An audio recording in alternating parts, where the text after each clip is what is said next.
ulitakiwa uwe umeshakamilika zamani kabisa, lakini tunaona mpaka leo hii mkandarasi site hayupo, mradi haujakamilika, mradi uko chini ya kiwango. Sasa huyu mkandarasi na wakandarasi wa aina hii, kwanza kabisa, la kwanza ni kumtandika liquidation damage. Maana yake ni kwamba tunampiga analipa fidia ya kuchelewesha mradi, na huwa ni siku 100 kisheria, na tukishamaliza hizo siku 100 kisheria tuna terminate nini mkataba.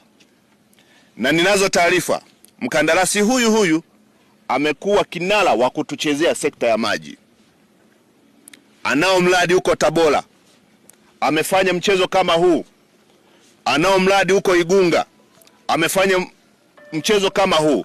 Sasa mimi hatuishii kwenye kuterminate mikataba yake kufanya kazi na sisi.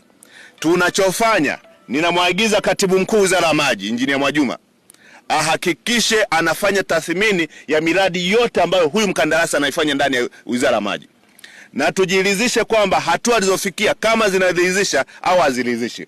Na baada ya hapo, huyu tunaenda kumuondoa kabisa kwenye kufanya miradi ya maji. Hatutoruhusu kuwa na mkandarasi ambaye anacheza na pesa za Watanzania.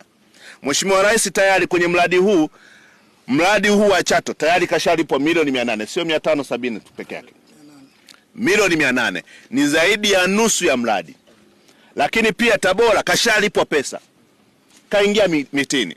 Lakini Igunga hapa huu mradi ulikuwa unahitaji magari mawili. Mradi wa Tabora hivyo, lakini magari haya ya kuondosha maji taka ambapo ni lita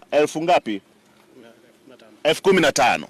Matokeo yake wananchi wetu wanaweza kupata changamoto ya kupata magonjwa kwa sababu maji taka hayajaondoshwa. Lakini kuna Mtanzania mmoja ambaye tumemwamini, tukampatia hii kazi. Sasa yeye anachukua pesa anaondoka. Sasa huyu kiama kimefika. Ni kwamba tunaenda kumpiga stopu kufanya miradi yoyote ile ya maji ndani ya Tanzania yetu. Hatuwezi tukavumilia wakandarasi wa namna hiyo.